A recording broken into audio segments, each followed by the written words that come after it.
You are listening to the Lucha Central Podcast Network. And now, Lucha Central Weekly.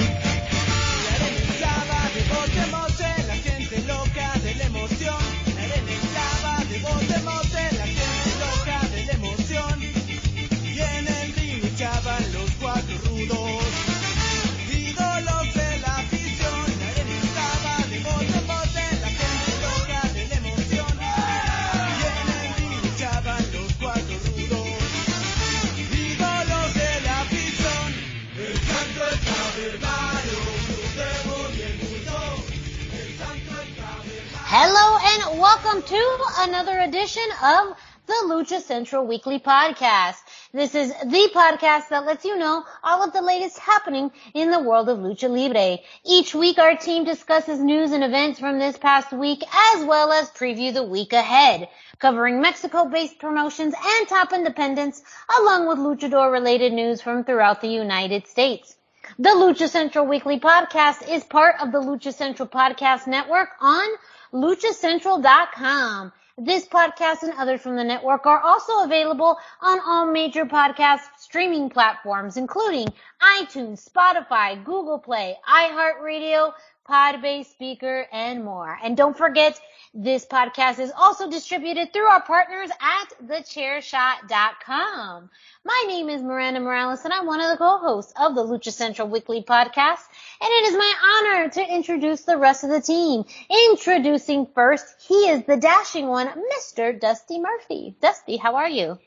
I am just doing marvelous. How are you doing, Miranda? I am doing well. Busy time of year as we were all chatting offline about busy schedules and work schedules and planning for the rest of the year. I cannot believe we are already in October.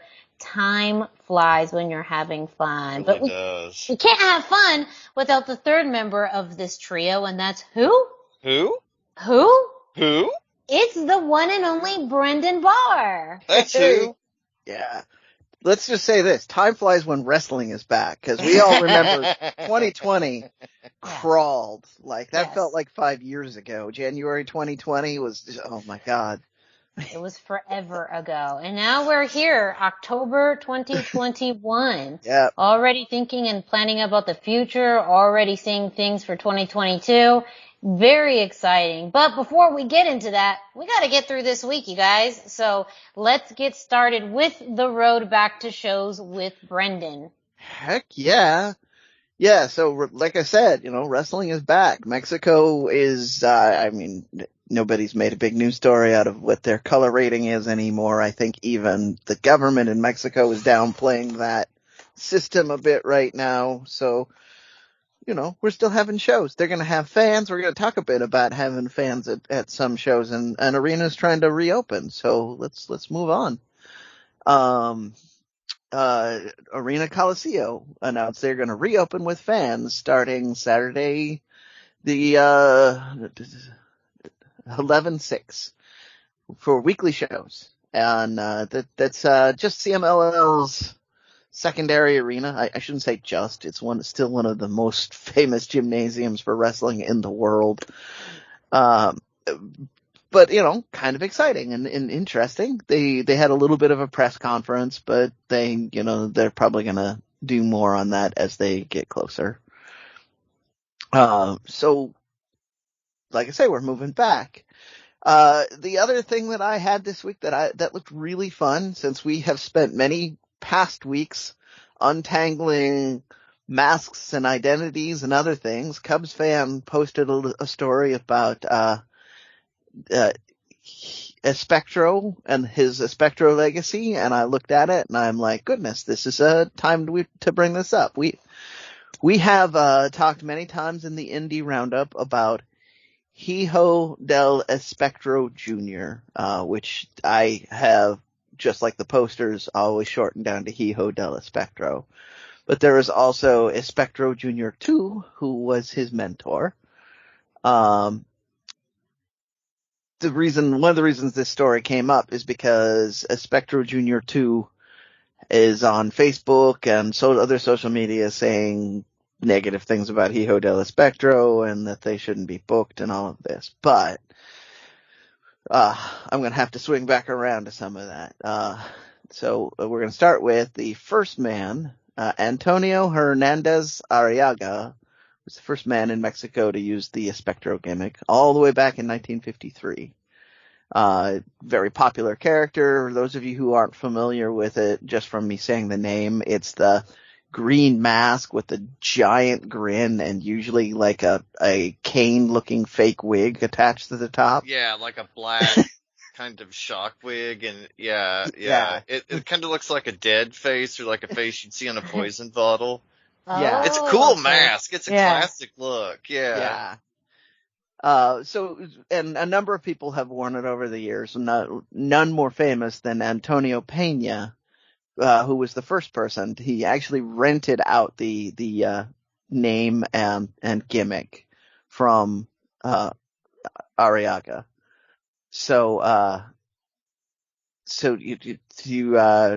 This is why I would have assumed it would have been a AAA product at this point. And they do actually, technically, they are the only ones that have a copyright on the Espectro Jr. name. But, they're the only ones not involved in this shouting match at this point. So,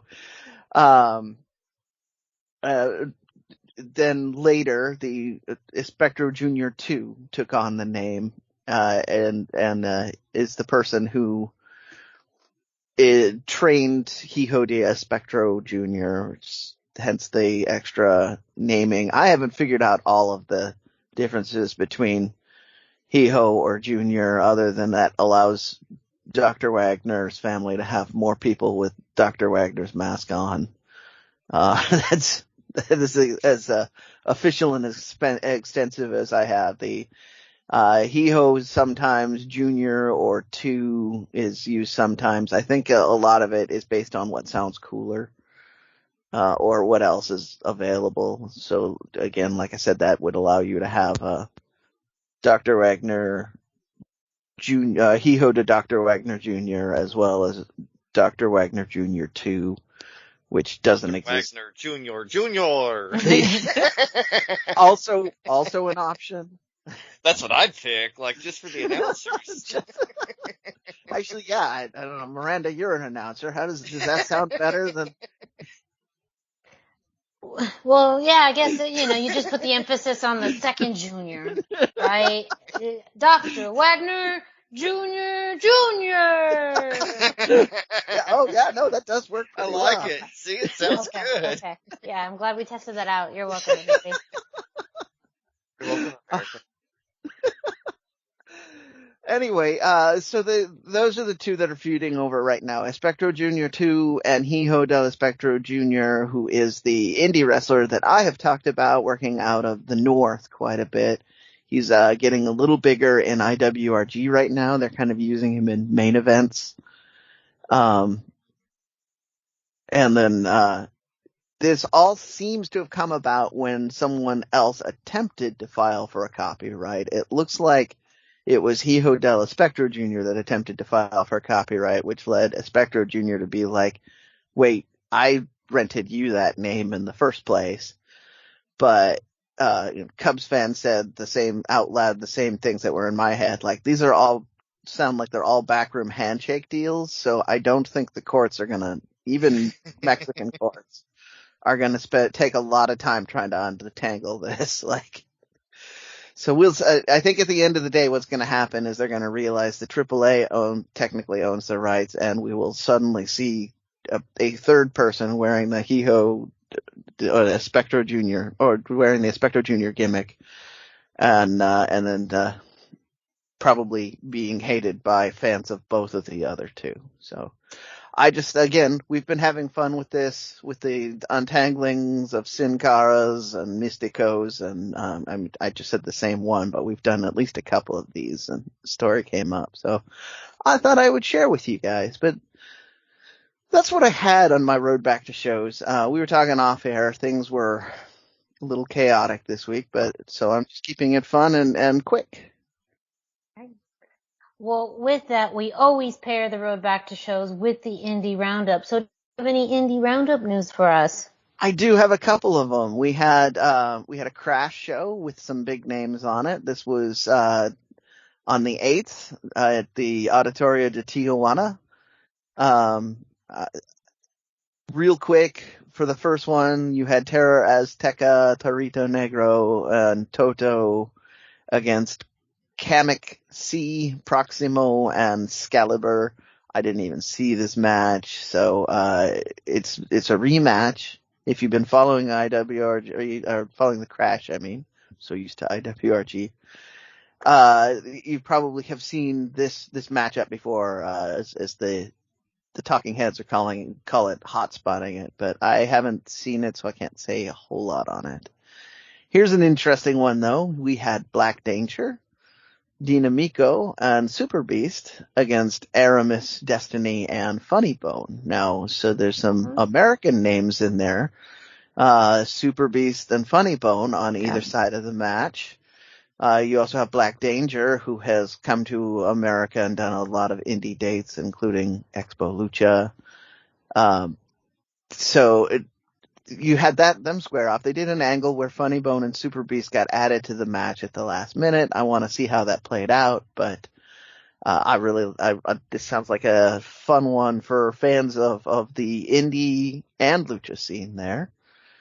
And then in our third match, we had a ladies tag team match. We had Christy Janes, or I guess I should say Legends of Lucha Libre Superstars. We know the drill. Legends of Lucha Libre star Christy Janes and Diana Perazzo in a tag team against Fabi Apache and Sexy Star 2. So this is I like that the posters now have the 2 on there, even though there's only one person still performing as Sexy Star.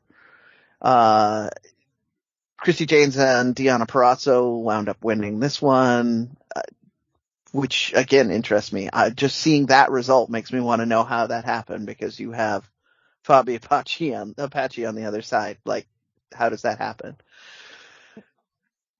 And then in our semi-main event, you had Io de Vikingo and Rey Horus. Oh, sorry, Io de Vikingo, Rey Horus, Demonic Flamita, and Rich Swann in a 4-way match. And Io de Vikingo came out on top on that one. I mean, it's West Coast. That's going to be a very West Coast Lucha style match, so it's going to be crazy. Haven't seen it. This results thing is making me want to go hunt down the footage really bad. Yeah. And our main, right? Sounds good. Our main event is the only one that confuses me in a way that doesn't make me more excited, but I'm not less excited. You have Masada and Moose in a tag team against Pagano and Psycho Clown and Bestia 666 and Mecha Wolf. Like, I don't know how Masada and Moose found their way into this match, but it almost doesn't matter, because you have so many other Pagano and Psycho Clown on the other side. The whole how are they going to coexist thing, plus White Clowns always get teamed together. We'll be talking a lot about clowns this week, by the way. Just spoiler alert. Lots of clown talk this week. So Masada and Moose actually came out winning on this one, which again just makes me I want to know more about this match now. But that was our main event for the Crash. That was on 10/8. There is results available on our site, as well as I believe I thought I got off our site. And then as well as they're probably going to put YouTube footage of it up in the near future. The Crash is reasonable about having even fan hand cam footage up. Another interesting match that I was actually able to watch was Mas Lucha put up a 4-way elimination match of the Dinastia Munoz against Dinastia Wagner. So if you're looking for this on their channel, it's called La Madre de las Batallas. It was filmed in the Arena Neza. I have not seen results anywhere. I just found the footage, but the end result, after you had all the people in there, you had your Derlisticos, you had your Hijo de Dr. Wagner's. We did not have a Hijo Jr. yet. That's still in fantasy booking in my head. And of course you had Wagner and Bestia del Ring, which is where the match wound up. We had Bestia del Ring and Dr. Wagner brawling in the ring for the finish. So a bunch of people came to ringside, which allowed Bestia to get a pinfall victory over Dr. Wagner. Again, this week is just blowing my mind with these weird results. And then amongst the people that came out was La Empresa. So they are bringing this story all over the place, including them kind of not getting along very well with the Munoz family. So who they also made news for having a backstage brawl with. So this isn't just AAA, which, again, spoiler, we will probably be talking about some of these names in AAA as well. They're bringing this all over Mexico. So if you are into this feud, stay tuned. We're going to have over the weeks, we'll probably have lots of results that involve Sam Adonis and Puma King and the rest of La Empresa coming out and either brawling or being in the main event all across Mexico and maybe even the United States. That's me again. I'm bringing that into the world. I want it to come here.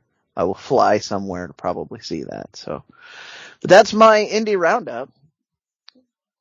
Well, thank you, Brendan, for both the Road Back to Shows and the indie roundup. That's the place where you get all of your news and tidbits from throughout the week. Don't worry, we got more for you. But before we do that, well, we're going to kick it off to Denise Salcedo, who brings us this week's Lucha Central.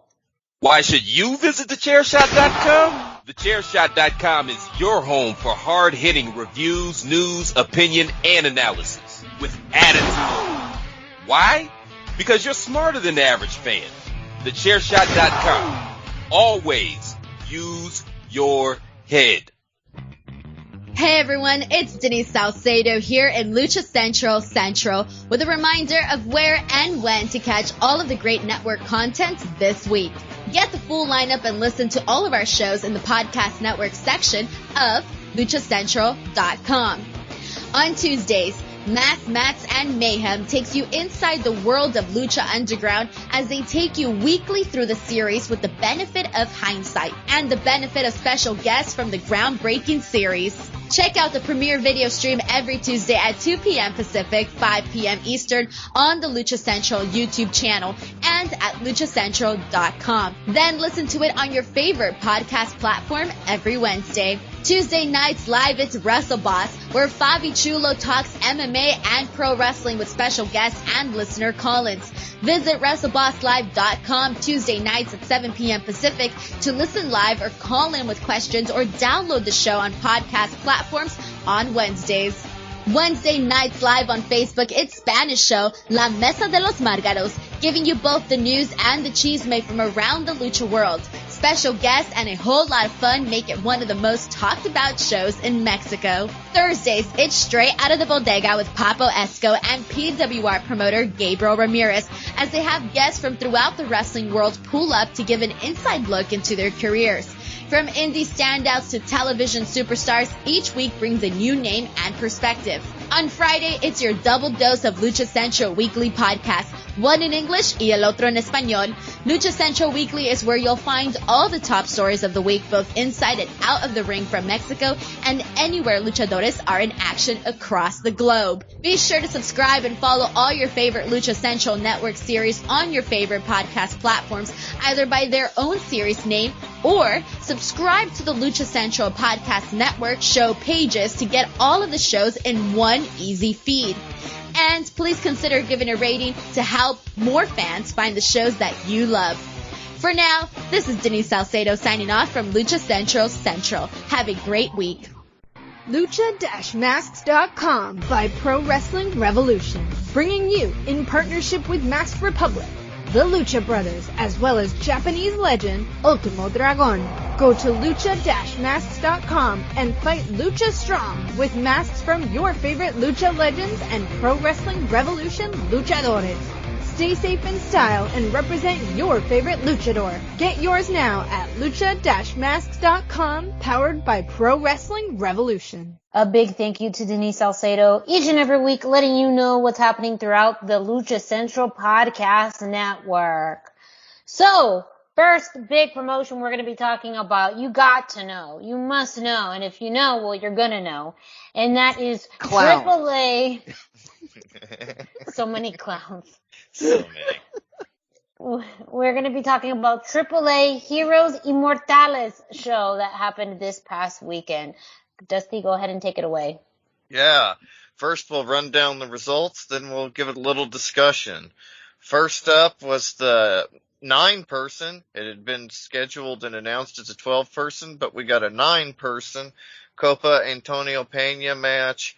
The rules I never fully understood this year. You know, they change every year.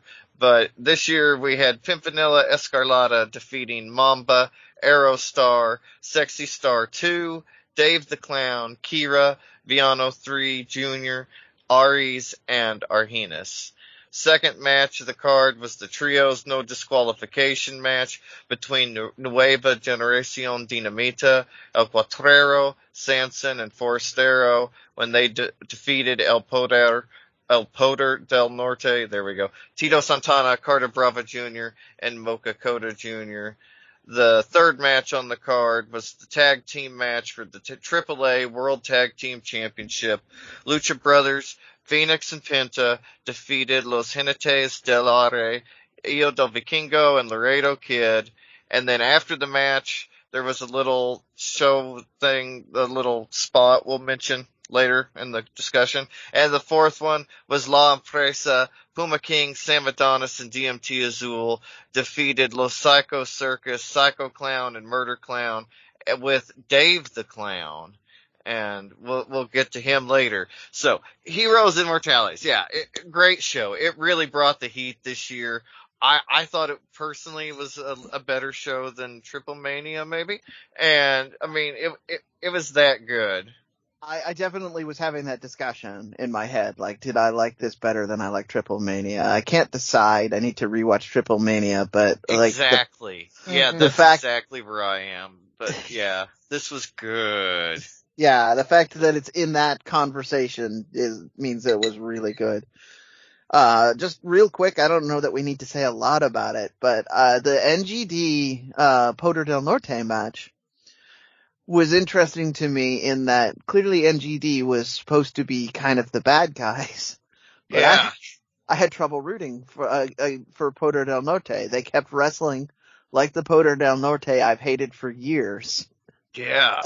So it was really hard for me to get behind it because they were bigger heels and rudos than NGD.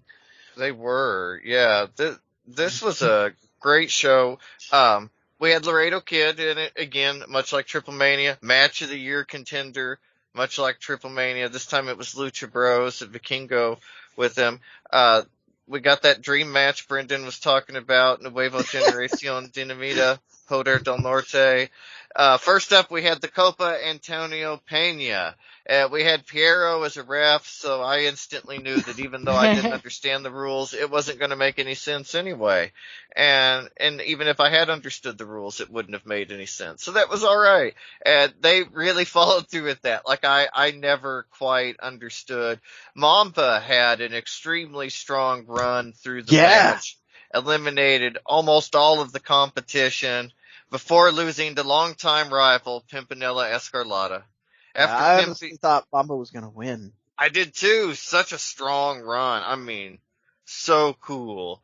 After Pimpy won the match, Mamba had a beatdown on Pimpinela, only to be interrupted by the most exciting man in Lucha Libre, Mr. Guana himself. He ran in to make the save. Best run in on the show. Loved it. So since we're here and he did that run in, wasn't he scheduled to actually participate in the Copa the Copa this year? He was either in the Copa or in a trios match. It may have been one of the matches from earlier in the evening that were taped for the program, but he was definitely announced for one of the matches. Yeah. We don't know exactly who the three people that weren't in that match were. And Dave, as everybody paid attention to, was in 2 matches. So, things were weird on that, but that was when my first thought when I saw it come out was like, wasn't he supposed to be in this match? And then I remembered he might have been in a trios match, which the rumor is we might see that match on TV in the upcoming weeks. Yes, he was in a trios match with Nino Hamburguesa and Fabi Apache versus La Parca Negro, Io del Torrantes, and Superfly. Yeah, Superfly came back. Yeah. So very cool, yeah, and like Brendan said, hopefully we'll get to see that match on TV. Next up, we had the dream match. We had Poder del Norte versus Nueva Generacion Dinamita. This is one of the hardest hitting lucha matches we've had in a couple of years because of the pandemic. Like, it was awesome. These guys are all legitimately tough, and they just kicked the shit out of each other in this match. But again, it was Dinamita was wrestling and Poder del Norte was brawling and bringing chairs and It's so true. And Dinamita, they used a lot of strategy early in the match. I mean, they were like a group of sharks or pack of hunters. They 3-on-1 constantly, and they wrestled so smart and psychologically so smart, and they look so good in the masks. Like, I haven't seen them look that good in a long time. Yeah, I mean, they were fantastic. And the crowd was super hot for this match. Yeah. Like, they were super into it. There was an amazing spot where, Poder del Norte catapulted Forastero, I believe, and then it went into a chair shot, like an all-in-one maneuver. Yeah. That was cool. But still, Nueva Generacion Dinamita won. I was super into it. I was glad they won. Like Brendan said, they were ostensibly the Rudos in this match, but man, like they were the better team. Like that was my biggest takeaway. I mean, like I love this match, and it was probably my match of the night, but I felt like I was some weird indie wrestling fan because I was rooting for the guys that I'm not supposed to be rooting for the whole time. And I wasn't doing it on purpose. It's just every time Poder del Norte did their cheating stuff, I remembered them doing that same thing to Mr. Iguana in particular. Exactly. Yeah. For those of you who haven't caught on, we really like Mr. Iguana on this show. It's not just that he's friends with Dusty. He's a fun, entertaining character. He's a homie. That's what's up. Yeah, he's a friend of the show for sure. Yeah. Like he listens to the show. And I mean, but big fans beyond, of Mr. Beyond Iguana. that, yes. we like him because he's really a new, fresh, and unique character. And so good. When we started the podcast and we were talking about, who do we want to interview? The first person I said was Mr. Iguana. Yeah, that's true. Because we had just seen the Lucha Fighter and I saw Yeska with the mask on and I was like, that's my guy. That's the guy. Yeah, and there's, I think, certain people that when you see them, you have a reaction to them. And I feel like that's been something that we've seen with Mr. Iguana throughout, 2021 is, his bigger presence here in the United States. Continuously being on AAA shows, he is somebody that you want to root for. And he wasn't even on the card at this point. He just showed up as a right. We don't want to forget we had the tag team match between Lucha Bros and Los Jinetes del Aire. This really stole the show. As I mentioned, they turned in a real match of the year contender. Everything you would have expected from this match, you got it. There were destroyers, Spanish flies, Torrantes as a ref, Vikingo doing insane moves, and everything was executed to the highest degree of perfection. Like, it was so good. This was a real barn burner of a match, and if you weren't already aware, Vikingo and Laredo are two of the fastest rising stars in Lucha Libre. And just ask Conan, he'll tell you. Yeah. Yes. And beautifully, they really pushed the Lucha Bros to their limits. Yeah. This was the best tag team Penta and Phoenix have faced in a while, and it was the best tag team match Penta and Phoenix have had in quite a while. I was loving the whole thing. If it weren't for Tarantes making some scandalously slow counts, we could possibly have had new tag team champions. He's an old man. Yeah, Vikingo and Laredo were that good. Like, it was incredible. But after Lucha Bros picked up the win with the two-man underhook pile driver, the Lee brothers, Dragon Lee and Dralistico, came out and challenged the Lucha Bros for the titles. Lucha Bros have been the tag team champs in AAA for over 850 days at this point. Woo! So, yeah, the Lee brothers will really need to bring their best A game if they intend to make that a successful challenge. This was the news that lit the internet on fire. It was so exciting. Yeah. I figured when we were going to talk about stuff, we were going to talk about this match and the next match. But yes. That's why I wanted to sneak in my comments on Dinamita and move on. But yeah, no, I wanted to be sure we covered everybody. It's a great show. and to cap it off, the great show, we had the main event, Los Psycho Circus versus La Empresa. Psycho Circus was scheduled to be the combination of Psycho Clown, Murder Clown, and Monster Clown. But before the match, in a clip that I didn't see, I wasn't on the version of the show that I watched, La Empresa attacked Monster Clown in the trainer's room. They left him unable to compete. La Empresa, then, like, the match, Psycho Circus needed a third man. And while they were looking for a replacement, Dave the Clown comes and he offers his services to help fight off La Empresa. Psycho Circus, they decline because they don't feel like they don't really know Dave. They can't trust him. Well, there's more to it than that. They really, like, he was part of the rival faction back in the day, and then when Clown Corporation, yes. Yeah. And then when Psycho Clown broke away from the Psycho Circus, Dave the Clown joined the other two members in trying to unmask Psycho Clown. So Psycho Clown specifically was like, "You're kind of a jerk, and I can't trust you." Just this was when I had said we wanted to talk about the history of Dave the Clown. That's really a huge part of it, is that he's. Yeah, he was kind of not his nemesis exactly, but he was definitely an opposition to Psycho Clown. Yeah. And we saw Estrella join Psycho Circus, or join, La Empresa in this match. She had a Harley Quinn gear. It was also really, as a clown. Yeah, also as a clown. Yeah. 4-on-2 battle in the ring. It was crazy. La Empresa were just beating the hell out of Psycho Circus. They were tearing at their masks, chair shots. They were slamming the clowns through the tables. It was nasty. But who shows up? Dave the Clown.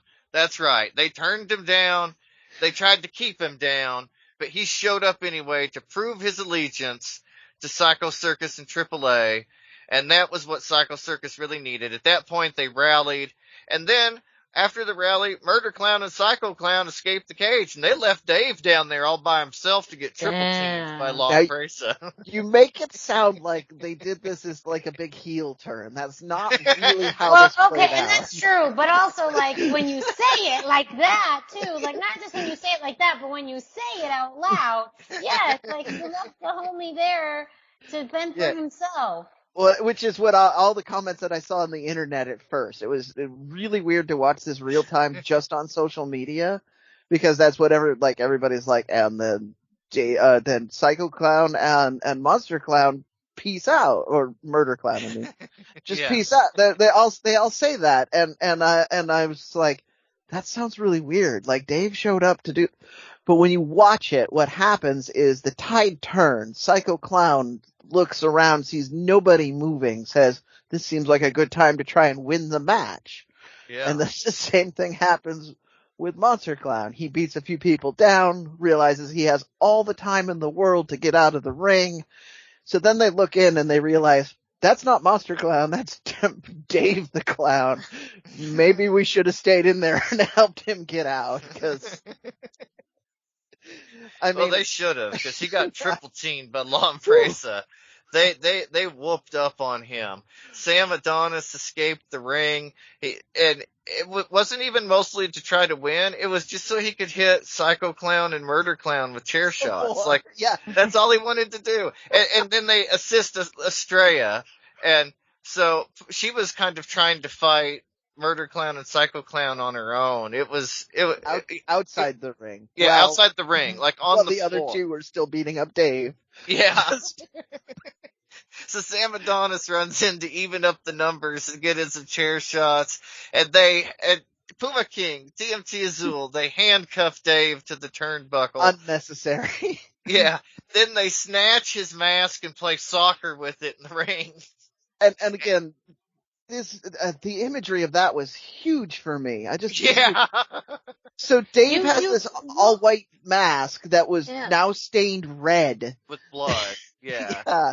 It really was like just toying with him. Literally, Yeah, every element of this match, it felt like they were just toying and playing with him. Yeah, absolutely. Yes. And the fans were really angry about it. Like, this is the most successful face turn I've seen in years in all of wrestling. Like, Dave the Clown went from an undercard guy that you expected to just lose, like Coco Beware back in the 80s, to the most over babyface in the company, if not in the world that weekend. Yeah, Because yeah, it sounds insane, but it was fantastic. Like, it really had me excited about Dave the Clown. Now, I'm like, damn, Dave the Clown. Like, I can't wait. I want to see him get his revenge. Like, I am so excited about that. They did a fantastic job with him. Like, they couldn't have done better. And then we had just a little thing at the end, a quick vignette, says Cain Velasquez is returning Saturday, December 4th. So possibly Triple Mania Regia. We'll see. I mean, who knows? There's rumors it is Triple Mania Regia. There's rumors it's not, that it's going to be a new pay-per-view. We'll cover all of that in the future. But as soon as the news drops, if you want to know before you can hear it from us, go to luchacentral.com. Check it out. Pep will have all the news on there because it's your place for all things Lucha Libre. Yes. Thank you so much. And a very eventful Heroes Immortales from AAA. Speaking of eventful, we got AEW this week. Some things that we know, some things we don't know because it's not Saturday yet. So, so that also threw a loop in our preparing for this week. But Dusty, let us know what's happening with AEW. Yeah, well, first up we had Rampage, and the Lucha Bros went up against the Acclaimed in a tag title match. The ranking numbers, it all matters in AEW, and the Acclaimed actually, sometimes, when it's convenient, it matters. Yeah. But they were the number one ranked tag team that hadn't challenged for the title. So there we go. And they got their spot. Being ranked number one wasn't enough because they lost to the Lucha Bros in 5 minutes and 19 seconds.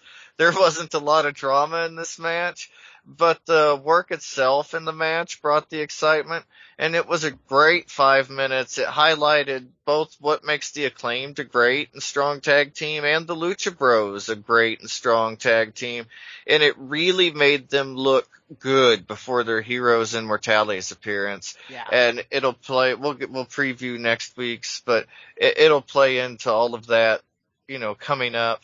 We also had on Rampage, Ricky Starks defeated Brian Cage in a Philly street fight. Like, it took a long time to get here. It took forever. But we're finally at the blow-off, or what should at least be the blow-off, for the Ricky Starks, Brian Cage, Team FTW, Team Taz feud. It's gone on forever now, but this was a great match for Street Fight. Ricky was bleeding all over the place. There were belt shots, there were pool cues, trash cans, Hook and Powerhouse Hobbs got involved, and they eventually helped Ricky shake all of Cage's attempts before Ricky was able to win with the Rochambeau with the 10-minute and 43-second mark. Ricky Starks is going to be a huge star. He is the total package. He's got a great look. He's amazing in the ring. He can talk. We saw a lot of things we normally don't get to see from Ricky on AEW in this match, to see just the spread of his talent. I am so excited for Ricky Starks. I am so excited.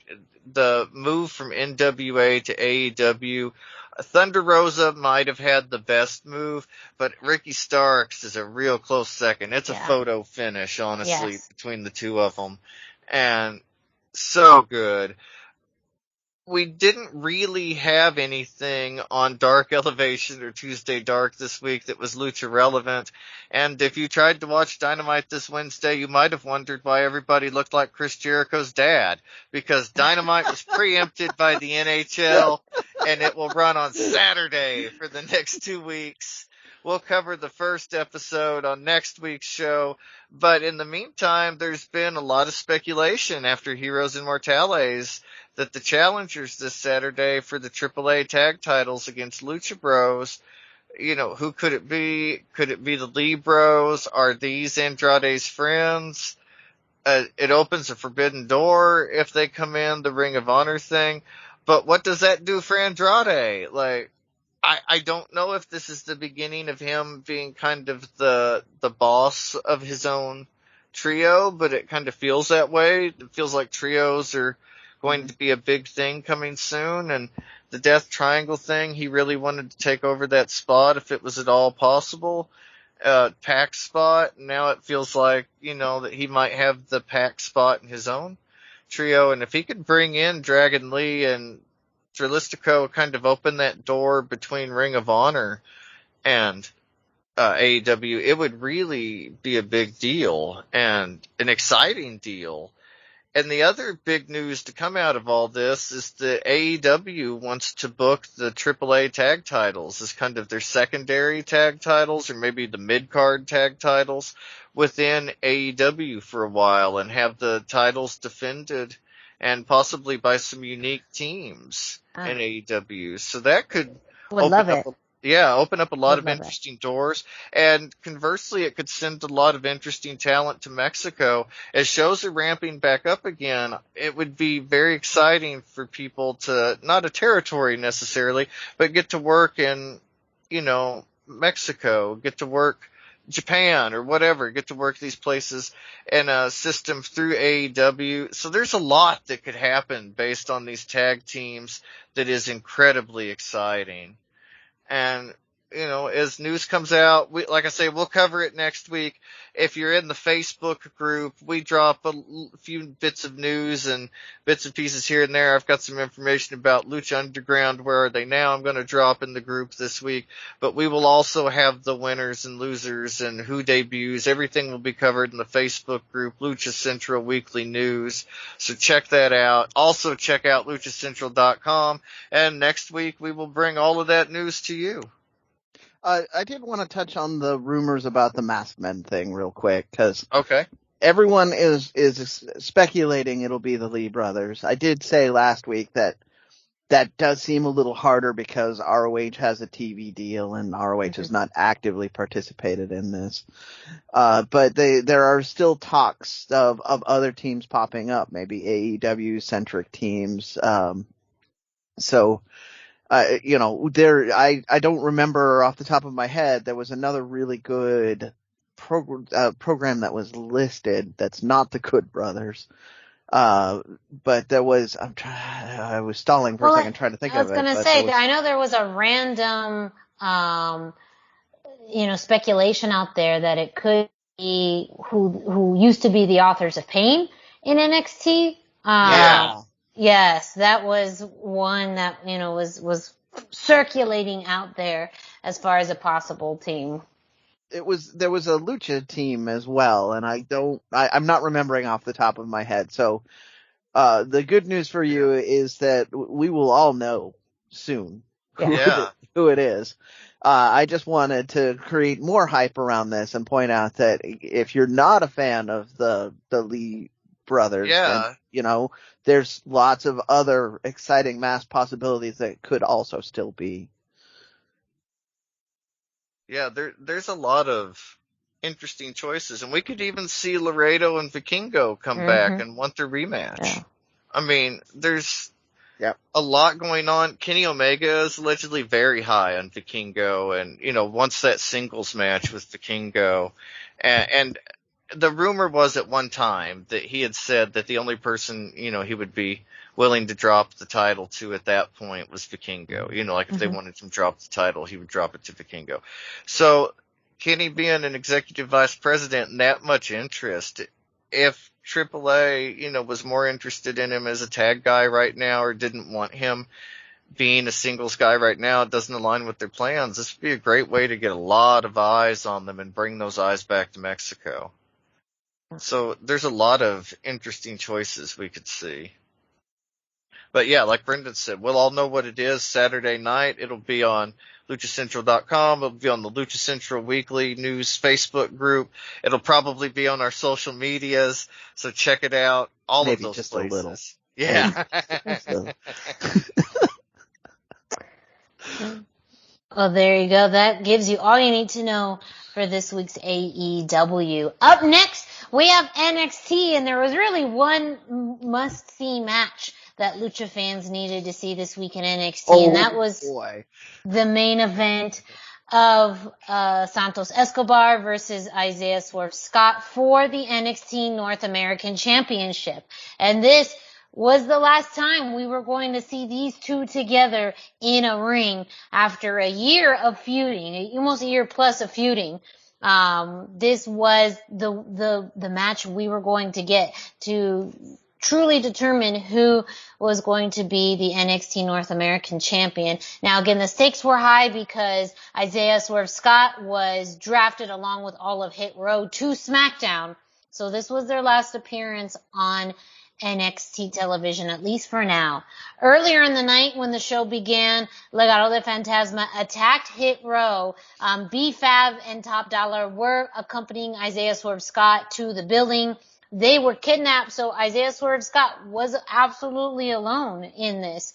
And Legado del Fantasma really tried to use that to their advantage. However, before the match even started, Isaiah Swerve Scott just got out there and started to attack Santos Escobar. They were battling in the ring when finally the referee called for the bell.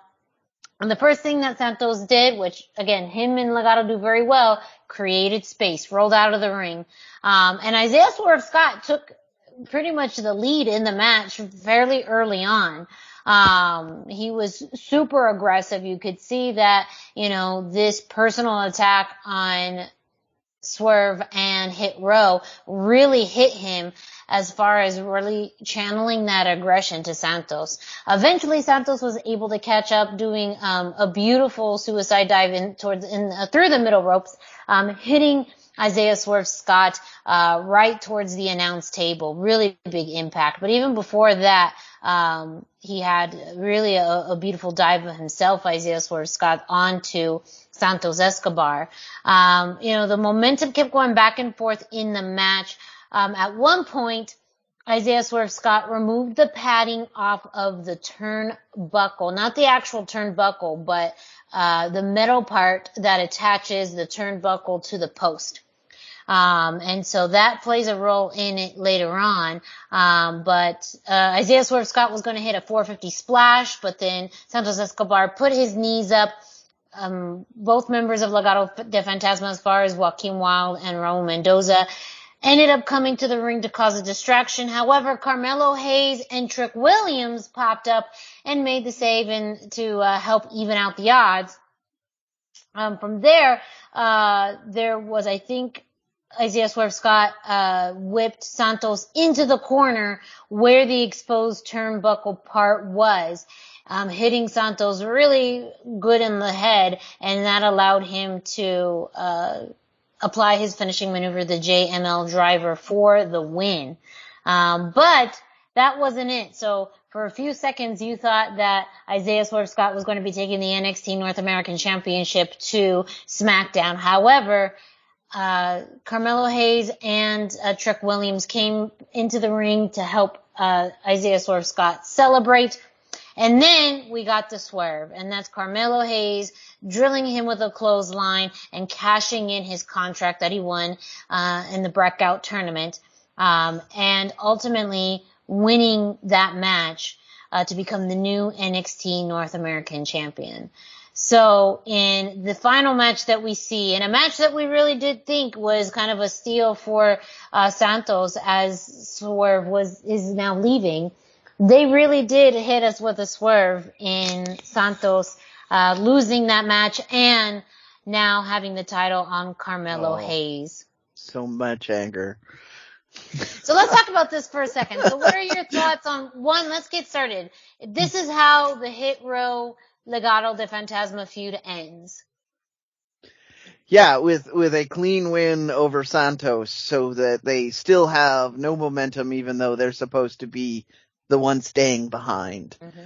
I mean, for those of you who aren't privy to our private conversations here, Miranda read me the result as it was happening, and the first words out of my mouth were anything to not put the belt on Santos, which is, I feel like, what we're getting in NXT right now. So, yeah, I'm still really raw about this. It's like, I'm not excited about Legado del Fantasma's opportunities in NXT moving forward, especially with the so-called new direction of NXT and them all being undersized guys. So, you know.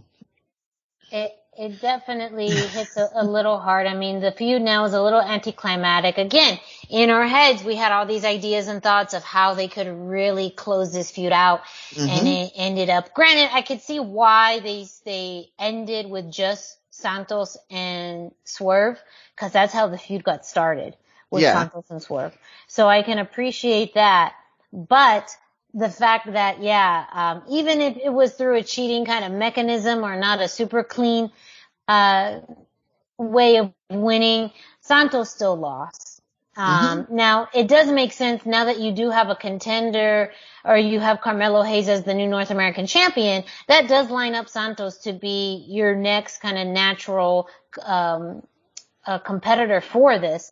But as you mentioned, Brendan, this is the direction they're going in. They're putting, this could be the sign of putting the belts on a lot of that newer 2.0 talent to build up, NXT in a different way. So it absolutely makes sense if this is truly the direction of 2.0 that they put it on Carmelo Hayes. Now, granted, I think the utilization of the cash-in was great. If this could be, NXT's equivalent to Money in the Bank, I'm okay with that. I think Carmelo Hayes is a great person to have the belt on, but I absolutely think it would have been just about the same opportunity. If say you had it on Santos and he had a run with it and you still had it where Carmelo beat him after a while, I think you still could have done that as well. I mean, it wouldn't have been as shocking, but you could have even done the thing where Santos wins. Yes. And have him cash in immediately. You wouldn't have had the shock of the turn on it, but it would have done similar things. It would have put Carmelo in a place where he's got the championship and he's got momentum behind him. It would allow, Legado del Fantasma to have some momentum moving forward, but the way that this went down, they have no momentum moving forward, and it absolutely worries me because you spent over a year building up this feud between two factions, and now one of your factions is gone. What is there left for Legado? There's no right. All of this is true. So it definitely gives a little bit of a worry about what is next for Legado, at least for those of us who are pretty big fans of them. But again, it does set up a good starting feud for Carmelo versus Legado. The fans were behind Santos in there too. So if maybe we also see a face turn possibly from Legado, that could be something positive as well. But it does leave you wonder, what is there next for them? Who knows? Since they've really relied on this feud for, over a year now. It is also worth mentioning, I just thought of it randomly, that we did see the return, like you were talking about, of the kidnappings at the beginning of this show too. So, Yeah, they were doing all the callbacks to it. Yeah, who knew kidnappings is such a lucha archetype? We didn't know that at the time. We didn't know at the beginning when random luchadors were getting thrown into the backs of SUVs that was going to be a lucha angle. But Yes. But also, are we surprised that it was a lucha angle? No. No, I mean, we'll talk about it a little bit later, but like, kidnappings and lucha angles are pretty commonplace. Anyways. But as far as what's to come ahead, Halloween Havoc is happening in a few weeks, and we did get confirmation of 2 matches. First, the NXT Women's Tag Team Championships are going to be on the line. Io Shirai and Zoe Stark will defend their belts in a triple threat match against Toxic Attraction's Gigi Dolan and JC Jane, as well as Indy Hartwell and Persia Perota. So that is going to be quite a challenge for the Women's Tag Team Champions, but, Io and Zoe have continued to find a rhythm, a working relationship, and that itself, I think, is going to be a great match. Also, we did get confirmation that Raquel Gonzalez will defend the NXT Women's Championship against Mandy Rose in a spin the wheel match. So whatever the wheel make the deal. So whatever the wheel lands on is what the match will be, which does get me nervous because, look, we've seen it already. The first big title change outside, Tommaso Ciampa winning the NXT championship isn't that big of a surprise, but ultimately you know what that's being built up to do as to who he may drop it with someone, as part of the new 2.0 era. The same thing could happen with these 2 other matches, especially with Toxic Attraction.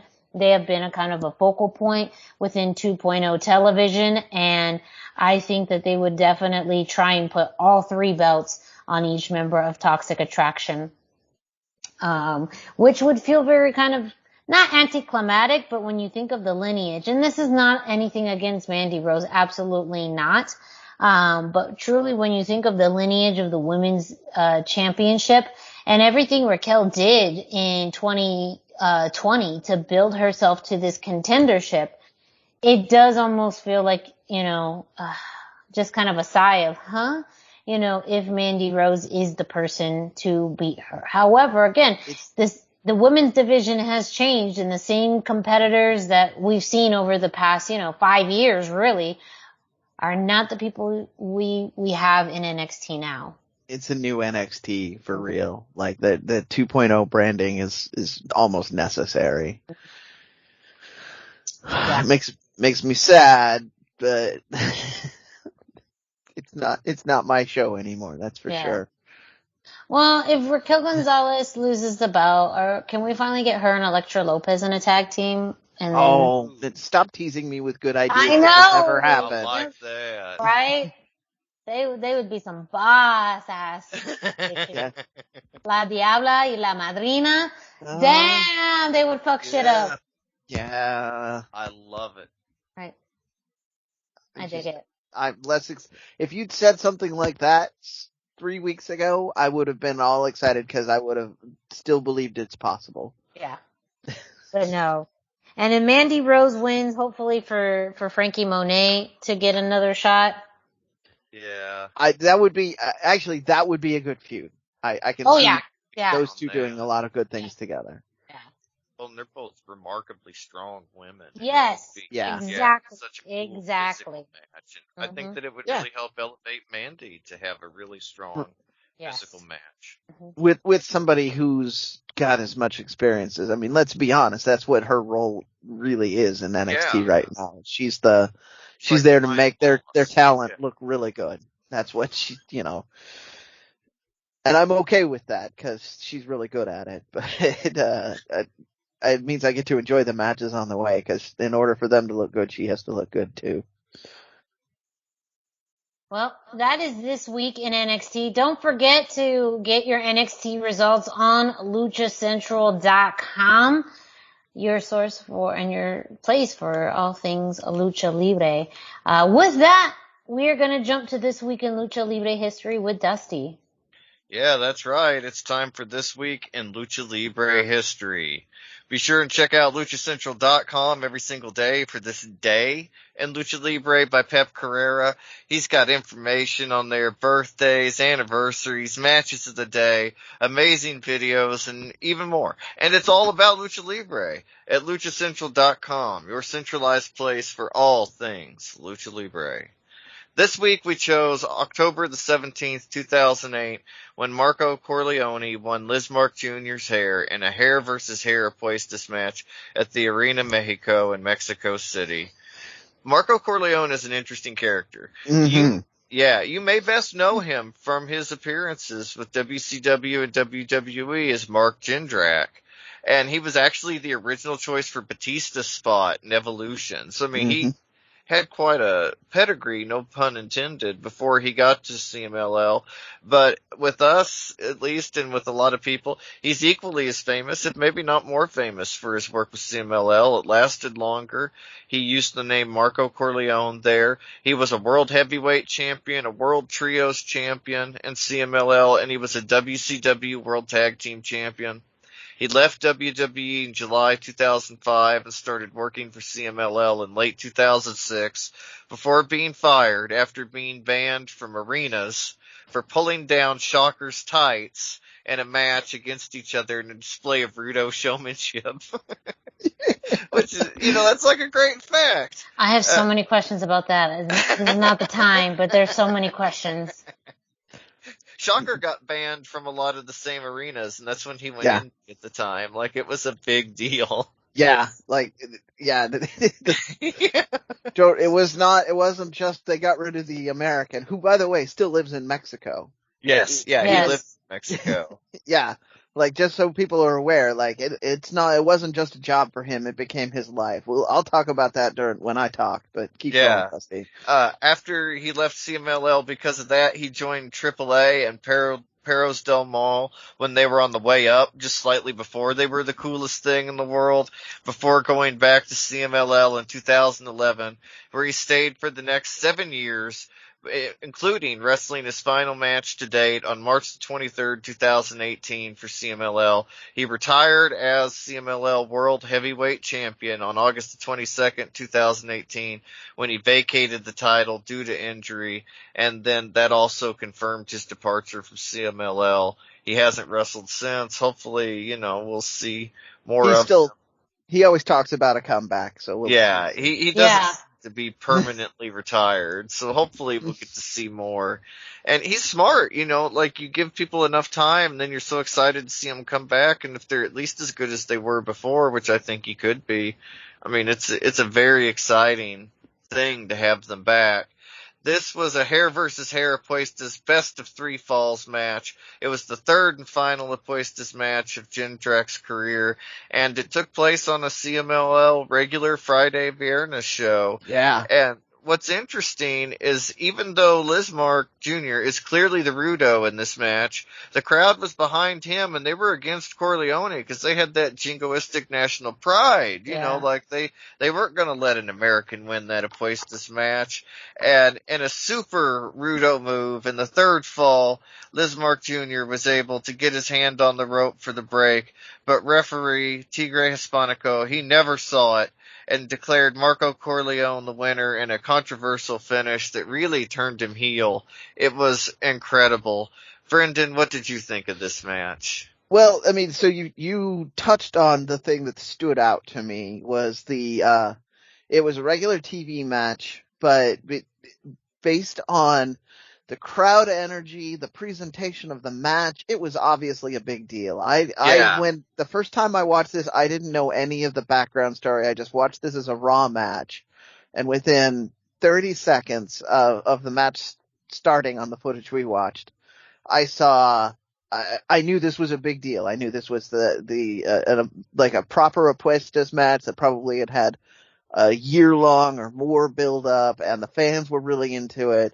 The fans there was always a segment of people that were behind Marco Corleone in this match. Yeah, but the whole crowd was hot, no matter who they were hot for. They were very excited.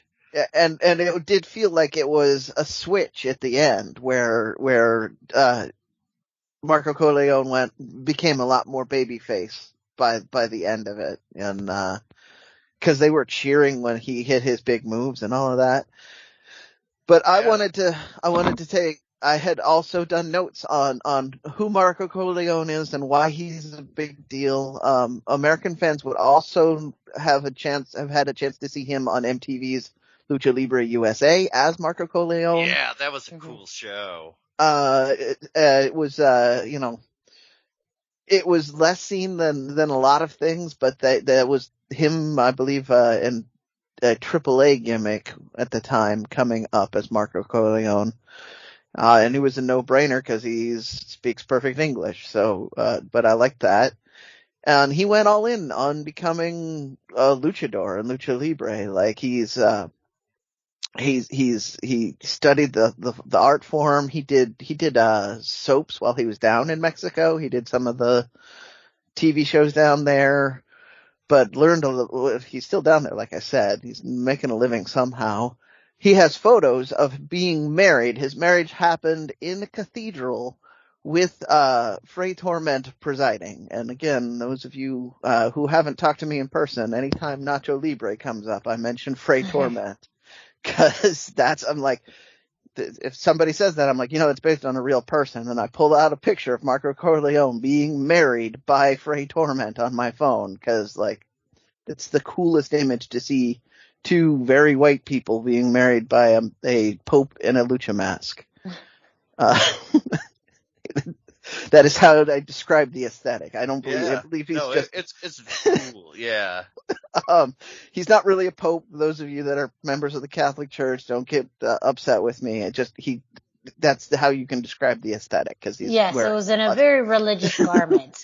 Yes. Yeah. Well, with lots of jewelry and they were very over the top, but yeah, he's a legend. Hopefully he comes back. I keep following him on Twitter and all the other socials because he teases comebacks. And he's also very respectable guy to talk to about that. Like, Miranda, if you have questions, you could just go on social. He'll probably answer them, even if they're a little embarrassing. Good to know. So now that you have questions, I'm going to pitch it over to you, and we'll see if that changes what you're talking about. It was just going back to, I think what Dusty hit the nail on the head for me in particular was just more of learning about Mark Jindrak's time in Mexico and with CMLL through this match, because it's something that I heard of. I remember, I think it may have been reported within the past year at one point he was saying something about returning back to the ring in Mexico. And at that point, that was really the first that I had heard of his career in Mexico. So being able to watch it in this match was really fascinating, because of the fact that absolutely he played up the American to a T. Very strong, but also fairly agile. And, I think that played very well again in the match against Lismark Jr. It was one where the crowd was very hyped throughout the entire time, but it was very clear. See, I didn't know Lismark Jr. was supposed to be the heel in this because that was not the reception that he received. No, that's where I was commenting too. Like the crowd was very mixed. Yeah. But I think that as you it started off very general in the sense that like you didn't see, Corleone get into any of those heel aspects until a little bit later on. So it was almost like peeling the layers a bit, and you could see as the match progressed when he started to get more rudo in it. But I think it was just still very fascinating to see him in that element, because this was really my first time seeing him in that. It was also interesting, because I feel like this was also another step in the evolution of Lismark Jr., because in doing the research, I had saw that he lost his mask a little over a year before that in 2007. And now in this match he was losing his hair. So, for that, just seeing how he changes so much within that year, is interesting to me, because in a lot of these matches I only see, as Brendan talked about, I go in cold. There's a lot of times I don't know the history of anything, or the backstory, or what they did before. So getting to see and learn a little bit more about that on both sides really made this interesting. It's not necessarily, as you guys even talked about it, it was a Friday match. It wasn't a headline match. If you go to this day in Lucha Libre on luchacentral.com, there are a lot of other matches with more marquee names and more, more well-known names and events. But I do think this is one is interesting, in which you get a really good built, like a really well-built Lucha Libre match. It has all the elements of a speed and agility and storytelling, rudo and technico, even though, that in and of itself is kind of ambiguous. A really just like a pure apuestas match. And so I think that definitely gave me a better appreciation for this match and the people in this match when just looking at what it is at its core. Mm-hmm. It should be mentioned this was a 2 out of 3 falls traditional CMLL Lucha Libre match, and the pacing is as such, although it was TV, so it was kind of a sped up version of that. Yeah. Well, thank you, Dusty. That was this week in Lucha Libre history. Don't forget this day in Lucha Libre history, located at luchacentral.com. But wait, you know it. There's more at luchacentral.com. Brendan, can you let us know what else we can find on luchacentral.com? Absolutely. So if you're listening to this and you haven't visited luchacentral.com, it really is time to do it. luchacentral.com is the online home for Lucha Libre, where you can get all of the top news in English and in Spanish.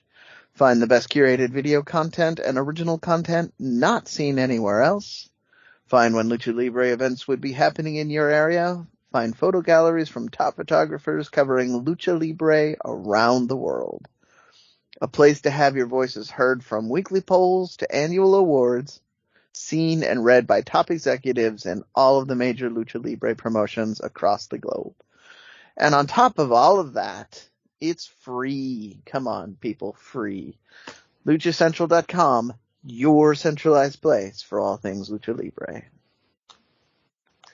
Up next, we're going to be talking about MLW this week. And in very similar fashion to NXT, we didn't have a lot of Lucha Libre content in the show. We had 3 matches, but none of them were fairly lucha-oriented or centric.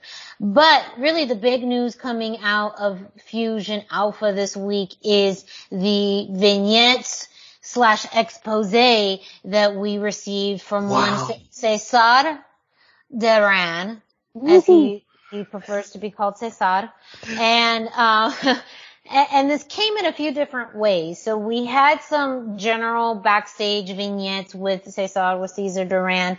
The first one was with Alexander Hammerstone, where he relinquishes the open weight championship. Last week on Fightland, he did defeat Fatu to become the MLW World Heavyweight Championship, or to win the World Heavyweight Championship. He went into Caesar's office to relinquish the belt, to essentially give opportunity to someone else to have that belt, which was very noble of him to do. And so Caesar, go ahead. Unrequested. So like those of you who are familiar with Caesar's history would think maybe he got called in and was told he had to give it up. No, he did it to Caesar's surprise, which the most uncharacteristic thing I saw all night. The rest of it was all spot on. So sorry. No, it's a good point. 'Cause that leads into a few other things that we'll talk about briefly. With that, we had an expose on Cesar Duran by Alicia Atut. She had a series of different pieces of footage, of him, specifically, as they mentioned, his Boyle Heights business, or venture, They have footage from his last night there in which he was rummaging through his office, trying to collect things, and also heading to outside in the back to leave, which made it look like he was running away from something or from someone. They also had footage of him, apparently going to different Latin American countries for business dealings. One where it was very predominantly shown having a big key around his neck. And then also they had additional footage from his office from the night that the temple fell, as they have said. And in that we did direct quote. Yes. So a lot of alluding to Lucha Underground and, that history, which is great because they're doing that without doing it. Mm-hmm. We did see a woman in his office searching for something. And the footage is very grainy and dark, so you can't see who the woman is, but it could be anyone. Our two top, choices in this is, of course, possibly Zelina de la Renta, who had some business dealings with El Jefe, at some point, especially when he became owner of Promociones Dorado. But also, it could have been possibly Katrina, who was, in feud with him, towards the end of Lucha Underground. So very vague, grainy footage on who it is. I did come up with a third option, which is still relative. The ring announcer from the Underground days. Melissa Santos. Melissa Santos. Yes. Because she is still working a lot of indie dates and could very easily fit into MLW programming. And she would have been, based on the fact that one of the things that they did, like all this footage, I found it very believable and synced up with the seasons 3 and 4 finales of Lucha Underground. So that would be a thing, because she was present, that she could be doing as well. And maybe, if they decide to bring her in, she could have a bigger role than just being a ring announcer this time. And I think that was the purpose. It left it very vague and ambiguous, and possibly a new person coming into the fold of the story. So Cesar did have a response to the expose, not very thrilled about his portrayal, with that. Also because there was footage of him talking on the phone about being a wolf in the hen's house, essentially with some pretty deceptive or devious plans for MLW. And, it really didn't put him in the most flattering light, and raised a lot of questions as to why he's been given so much power in a short amount of time. Mm-hmm. We did see Cesar kind of take that out on Richard Holiday a little bit later in the show. They still are insinuating, Alicia and Richard having a love-hate relationship, and with that, Cesar did then tell Richard that he would be defending the IWA Caribbean Championship next week on MLW Alpha Fusion, and it was later released online, or later in the show, actually, it was revealed that competitor would be Mil Muertes. So, next week we definitely have a match between Richard Holiday and Mil Muertes for the IWA Caribbean Championship. But real quick, I just want to get your guys' thoughts on everything that was alluded. And Brendan, you definitely have a little bit more of that detailed eye looking at these, because there were certain things that I noticed, but it seemed like you noticed a lot more as far as Easter eggs that they were alluding to. Well, I hadn't had a chance to scrape for Easter eggs like I did last time, where I was spotting things on the desk, but again, from my recollection of the season 3 and season 4 both had exiting the temple montages, and he got into a limousine like you were talking, like we saw in this footage. It all looked like this could have been very alternate camera angles to things that happened in Lucha Underground. So that is going to be my homework this week, is I'm going to try and see if it syncs up exactly. But it was more that, like I said, the character was really spot on. Like his reaction, where he took advantage of his anger, but still was very crafty about that, to put the IWA championship on the line against Mil Muertes, who is arguably one of his guys, right? And generally kind of being about lucha and violence, as he said. So you had the one kind of uncharacteristic interview where he was overly complimentary and not exceptionally manipulative with Hammerstone, although they did have a sit down where the camera turned off and talked about his future. Mm-hmm. Did you, I was so awash in other details. Did you mention the other big reveal on that we're going to have the battle chamber match? No. I haven't gotten to that yet. The War Chamber match. Yes.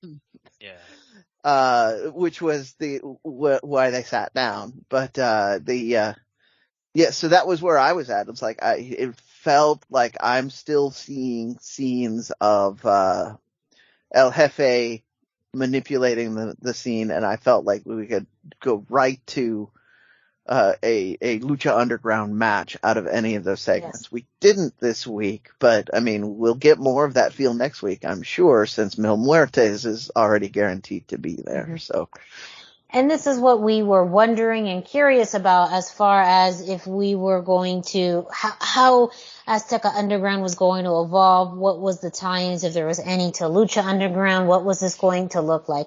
So right now, MLW is a pretty dark place. You know, where I think a lot of things we saw more comedy over the summer with Filthy Island. And some of those types of vignettes, especially even with the Dynasty. Now we're in a very darker place with MLW. Absolutely agree.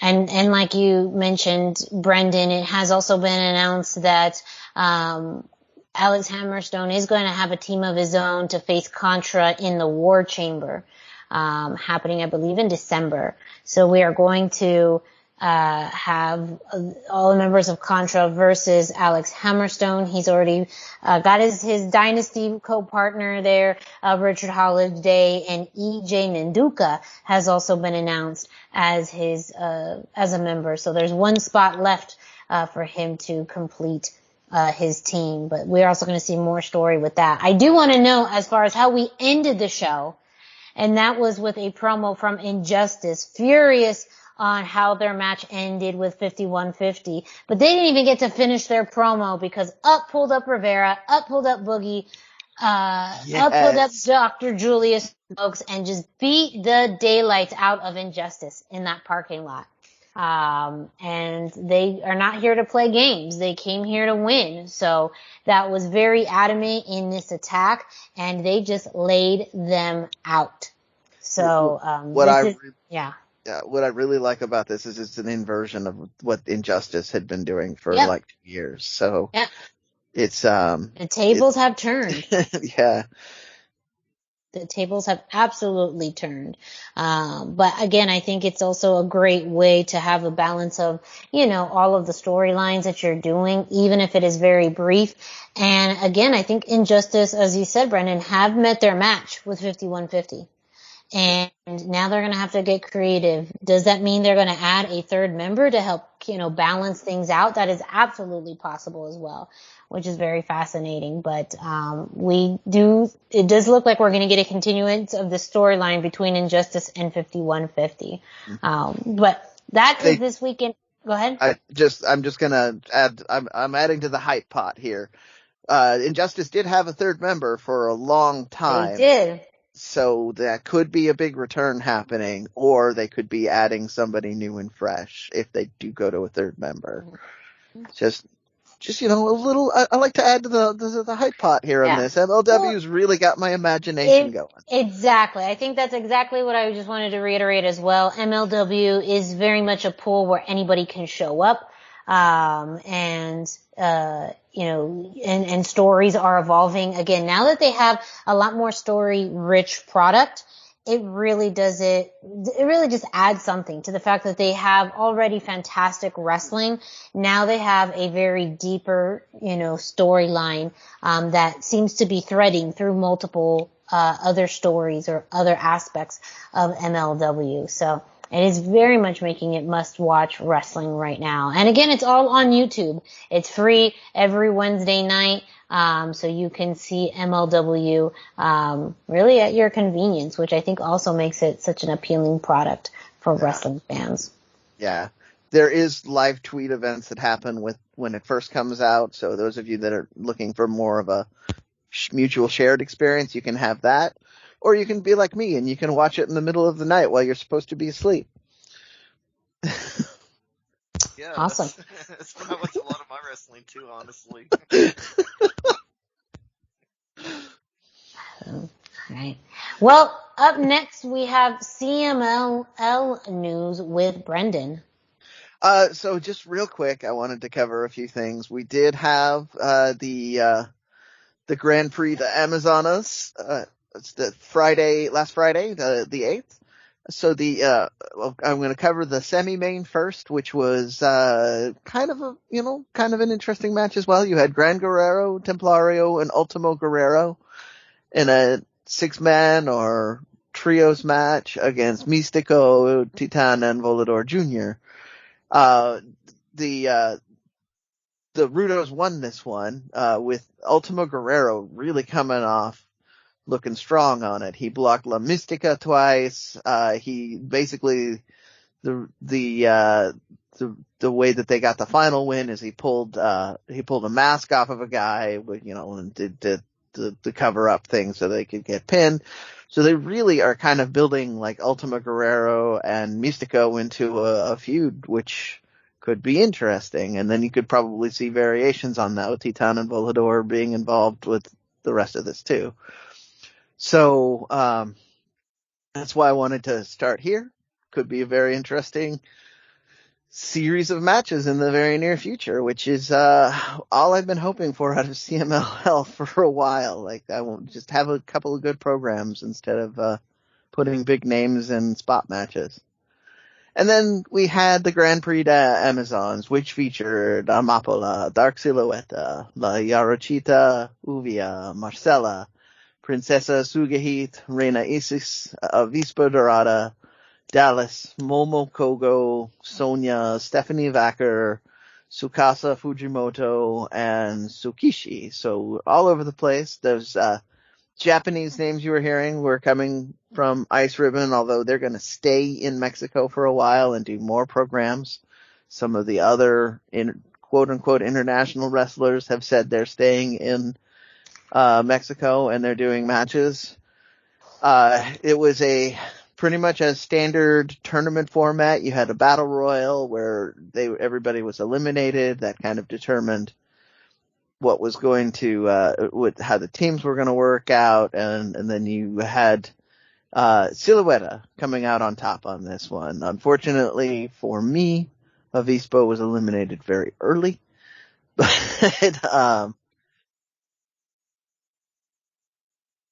But anyway, that was where we're at. We did congratulations to Dark Silhouette on winning the Grand Prix de Amazons. That's a big deal.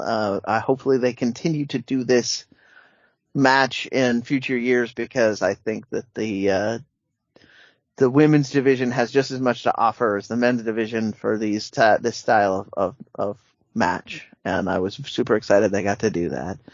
They are building towards Dia de la Muertes now, which is going to be the next pay-per-view that they're going to have.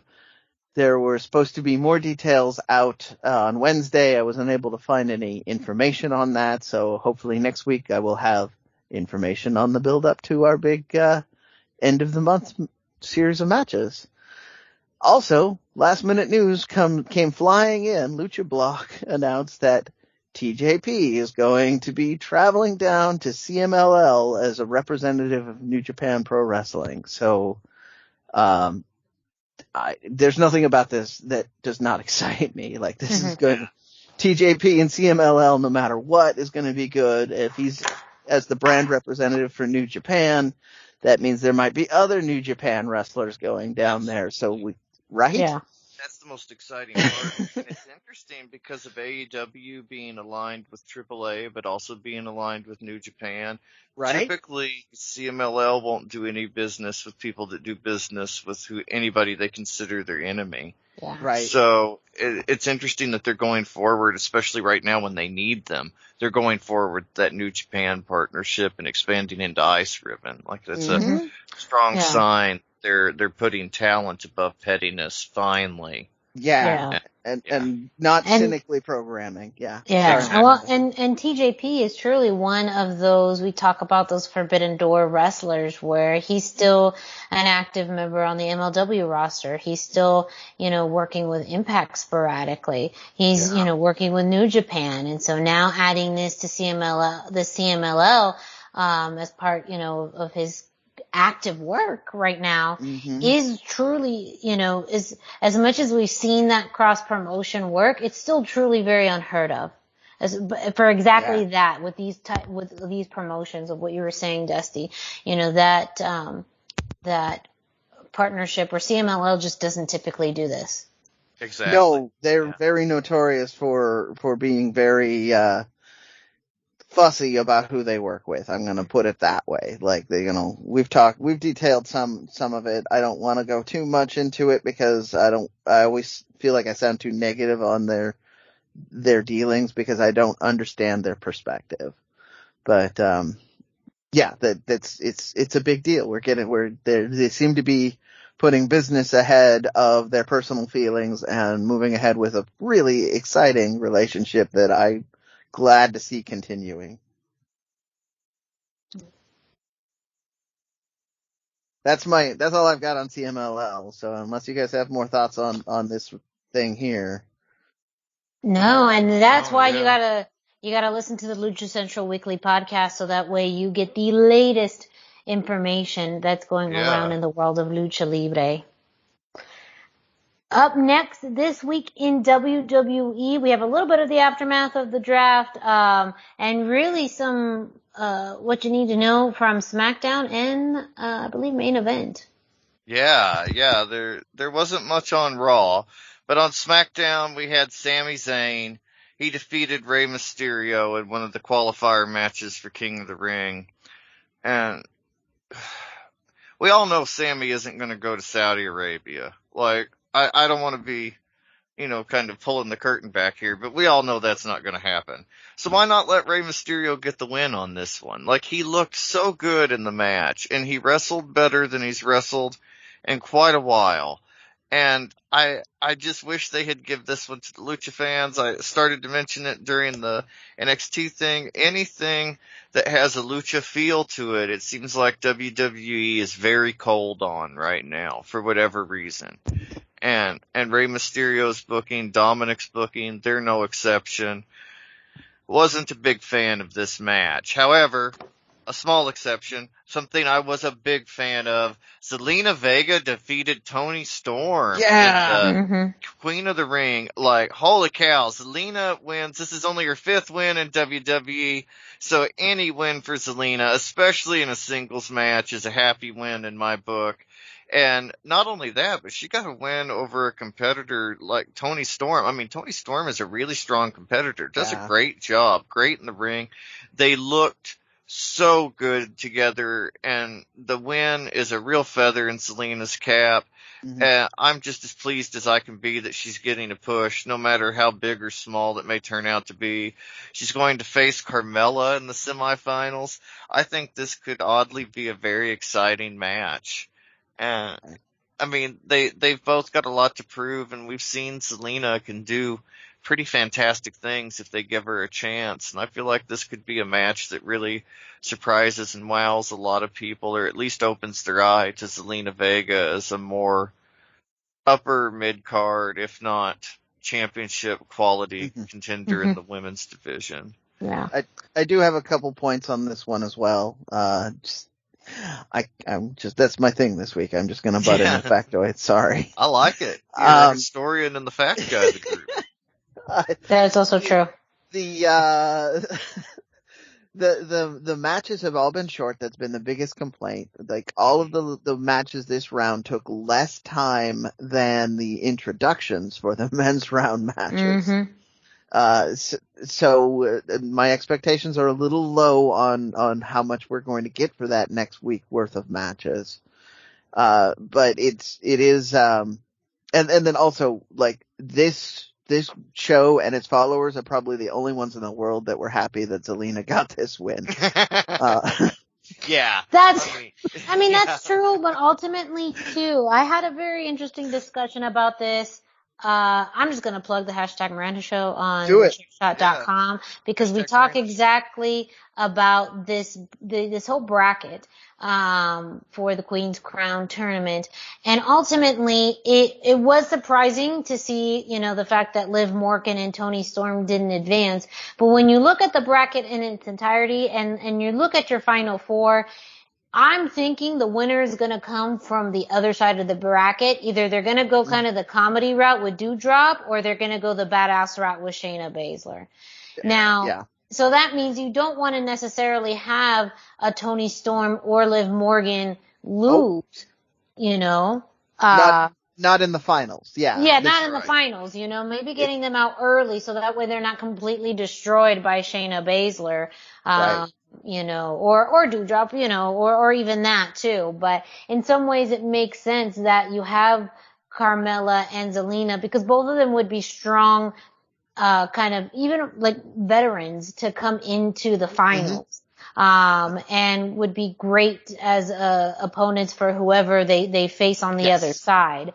And so I know a lot of people were really pulling for Toni Storm and Liv Morgan, but when you think about especially the way that these tournaments have been built over the past few years, they've been built to elevate somebody. You know, you think about the last King of the Ring, all of that was really meant to build up Baron Corbin. You could see that again in the men's side. It sounds like they're probably doing that same philosophy for the women's side.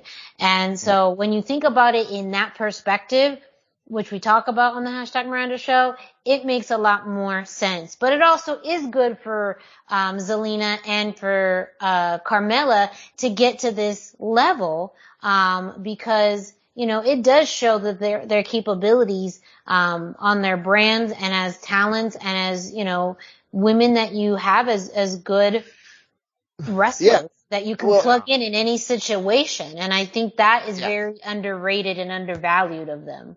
It shows the faith they've got in both of those women, and the fact that they kind of maneuvered Zelina to be in this spot feels like that's what they want to do with her, is they want to have her make other people look good, and I'm okay with that. I think that's a good use of her skills. I do too, and at her size, that's why I think Zelina may come out ahead in this match. I don't know who wins between Doudrop or Shayna Baszler, but with her size and her ability to ragdoll the way she does in a defensive position, she will make whoever wins look amazing. You know, like they will look incredible. They'll look dominant. The size differential goes into it because Zelina's kind of small. And I mean, there's like a lot that really, I mean, she will make Doudrop look It'll make her fantastic, look incredible. And it'll make visually. Zelina look incredible too. Yeah. Like it will help elevate her. Toni Storm didn't necessarily need the rub for making it to the finals of the Queen's Crown tournament, but it does a lot for Zelina to make it to the finals, for instance. Yep. Even more than it does for Carmella. I mean, Carmella's been around, done it all at this point, aside from this. So, I mean, it really does the most for Zelina on the SmackDown side. And can you imagine the promo she can cut after that? Oh, yeah. amazing. And she's already got the kind of flowered crown and everything already. Like, oh, she'd be so good. And we know she's apparently not above poisoning somebody to get a win, so who knows? Maybe she'll get to be the queen. That's very queenly. Yeah. Poison somebody to become. That's very Game of Thrones. Very, very Game of Thrones. Yeah, you're on it. Yeah, and we also want to cover main event this week. John Morrison defeated Angel Garza. I don't have a lengthy review on it. I was actually watching it right up to the record time for the show, But it was an awesome match. This is very likely going to be Garza's last appearance for a while on Main Event due to him and Humberto Carrillo moving to SmackDown as a tag team. So that already gives you the feeling that John Morrison might win, and he did. It was a showcase. It was really parkour versus lucha, and it was a really fun match. Garza tore the pants off but missed the moonsault. That allowed Morrison to connect with the Starship Pain. He got the win in 7 minutes and 47 seconds. And we'll see what happens with Main Event. I have a feeling it may be slightly overhauled after the draft. Maybe not, but we'll see. Right now, still some of the best wrestling. Go ahead, They Frank. used to do big batch recordings of them, so that might have just been the last that was in the can, and they are probably doing another taping at some point for the next wave. So Yeah, because it's only 2 matches per show, and it's always Raw talent.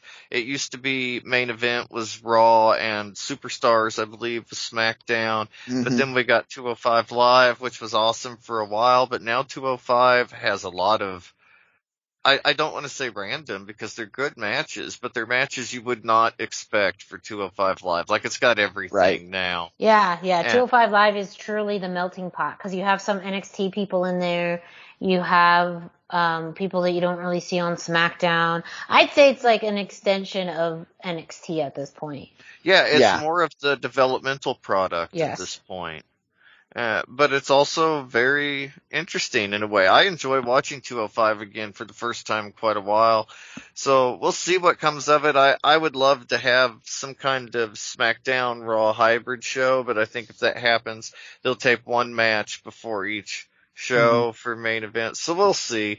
But continue to check it out. Right now, at least, it's still the best actual wrestling. Where are you going to get to see nearly 8 minutes of John Morrison versus Angel Garza anywhere else? Like, great match, a lot of fun. Definitely check it out. Also, like I mentioned at the end of all my segments, for all this news and more, as soon as it hits, check out luchacentral.com. It's your place for all things Lucha Libre. I believe Miranda's up next with some news on Impact Wrestling regarding the Knockouts Knockdown. Yes. So before we get into this week in Impact Television, I do want to do a quick review of Knockouts Knockdown that was held this past Saturday. Some important things to note. This was on the Impact Plus app. Which is exclusive, has exclusive monthly content. It aired back last Saturday on November 9th, but was taped before that. Speaking of Melissa Santos, she was your official ring announcer for this event. This is the first time that we've seen her in Impact in years since both her and Brian Cage left. So, to have her as the official ring announcer for this show was very well noted. As far as some matches or some key points from this show, Awesome Kong was announced to be inducted into the Impact Wrestling Hall of Fame, which is rightfully deserved with her history with Impact Wrestling and really helped the Knockouts division stand out with just having a person of her, abilities and look being so different, especially in her time in women's wrestling, really stand out. As far as matches, though, we had Deonna Purrazzo defeat Masha Slamovich in a singles match, and actually Masha Slamovich has signed with Impact Wrestling to be a member of the Knockouts roster. So a very impressive turnout for her, and even though she didn't win, she did land herself a contract. We also had the Shannon Daphne Spril Memorial Monsters Ball match that included Alicia Edwards, Savannah Evans, Jordan Grace, and Kimberly, with Savannah Evans winning. Mercedes Martinez defeated Tasha Steelz in the finals of the Knockouts Knockdown tournament. Winning this tournament, she now receives a trophy that indicates a future title shot at the Knockouts Championship. As far as the brackets, we started off with Tasha Steelz versus Jamie Senegal, Chelsea Green versus Renee Michelle, Rachel Ellering versus Lady Frost, and Brandy Lauren versus Mercedes Martinez. From there, we had Tasha Steelz and Chelsea Green face off, and Rachel Ellering face off against Mercedes Martinez to get to your final two, Tasha Steelz and Mercedes Martinez. So I am so looking forward to a Mercedes Martinez Deonna Purrazzo match. I cannot wait for that to happen. I cannot wait. Now, it does leave one to wonder who is going to be the person to take the belt off Deonna Purrazzo. She is one of the most dominant wrestlers in all of pro wrestling right now. She is a double champion as being the Knockouts champion and also the AAA Reina de Reinas champion. And so you really wonder, she's really gone through the entire Knockouts roster plus. They are building up a big match against her and Mickie James at Bound for Glory. But with this kind of being open in the wings to build up a program after Bound for Glory, I could absolutely see Mercedes Martinez win and beat Deonna Purrazzo, or not. But even then, that is going to be a match nobody would want to miss. I'm just very excited for that future opportunity. And then you had Decay, the team of Rosemary and Havoc. They came out with Black Taurus and Crazy Steve, defeating the Influence, which was the team of Tennille Dashwood and Madison Rayne, to retain the Knockouts Tag Team Championships. But also, it was announced that we are finally getting the inspiration to Impact Wrestling, and that is formerly known as the Iconics. They are making their way to Impact Wrestling, which I've just called it from day one that this is where they need to go. It's a good fit for them. And it's a good fit for them. And they already have a title shot against at Bound for Glory for the Knockouts Tag Team Championship. So they could be the first tag team to win the WWE Women's Tag Team Championships and the Impact Wrestling Knockouts Tag Team Championships. So, thrilled for that. Who knows if that's going to happen, and it's not lucha related, but whatever. It's my time and I'm going to talk about what I'm going to talk about. So there you go. But as far as this week on Impact Wrestling, 2 matches to note. We did have a X Division Championship Tournament qualifier match. El Phantasmo versus Rohit Raju versus Willie Mack.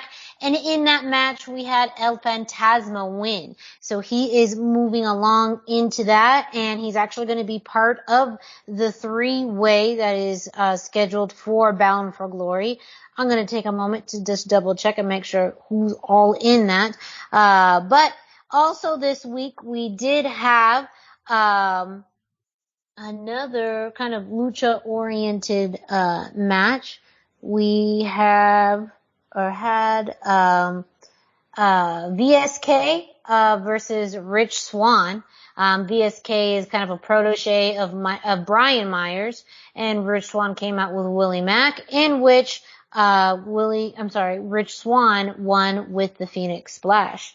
And with that, we have the 3 competitors for the X Division Championship at Bound for Glory. We have Steve Macklin versus El Phantasmo versus Trey Miguel in a triple threat match, with the winner becoming the new X Division champion. So something to look forward to. Of course, a lot to look forward to for Bound for Glory coming up next week. More matches to be announced. Also, just a fun bit, Hernandez faced Falaba on Before the Impact this week. That is available on YouTube for you to watch. I wasn't able to watch the match, but you gotta know it was a lot of comedy. Hernandez was accompanied to the ring by Johnny Swinger. Falaba has really found a groove as a funny character, and so you got an interesting a match with that. And with that was this week in Impact Wrestling. And up next, we do believe have some Ring of Honor news, some TV results from this week. Yes, indeed. Not a lot this week. But let's go.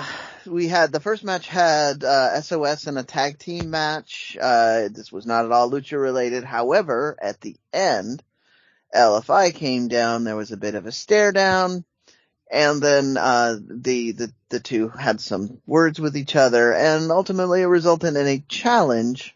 So SOS is going to challenge for Kenny King and Dragon Lee's tag team championships. I believe that's next week.